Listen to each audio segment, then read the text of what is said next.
We start with a story you will only see here. Everyone and anyone should have known that this guy was a pedophile and that he was preying on his young students.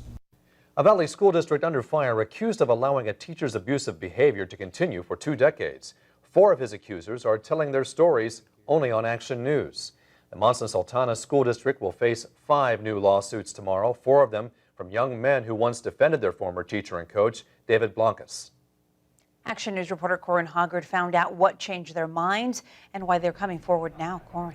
Graciela and Warren, Blancas was sentenced to life in prison 2 years ago in 2013. The school district got its first report of abuse against him 18 years earlier. But not only was he not stopped, he was promoted. When David Blancas entered a not guilty plea to sex abuse charges in 2012, I briefly met these 4 young men, all there to support their former teacher and coach. I didn't believe it. I defended him on social media, saying that it was all lies. I don't know where it was coming from.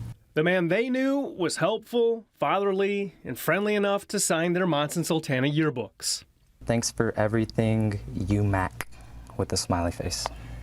Blancas was also generous, super generous in fact. He gave them candy, and clothing, and gaming systems.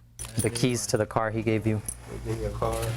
He gave them overnight trips too, for sports and sometimes for fun.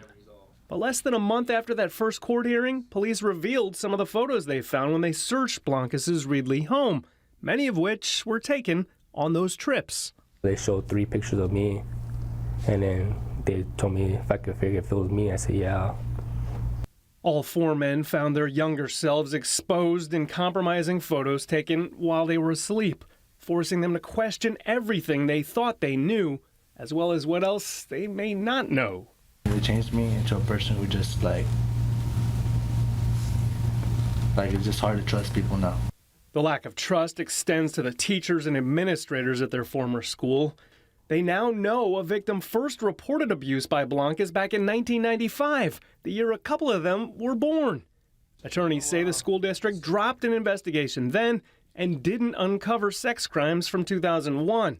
So the teacher was still on campus to groom and take advantage of them and more students after them. He could have gone on for who knows how long, and then there would have just been more victims, and it would have been terrible. That school was like his feeding ground. You might have noticed we only identified the victims by their initials. That's because of the nature of the crimes. But they wanted to put their faces on a message to all schools that they need to do better in protecting children. I reached out to this school district by phone and email, but it is summer and I didn't get any response. From the newsroom, Corin Hoggard, ABC30 Action News.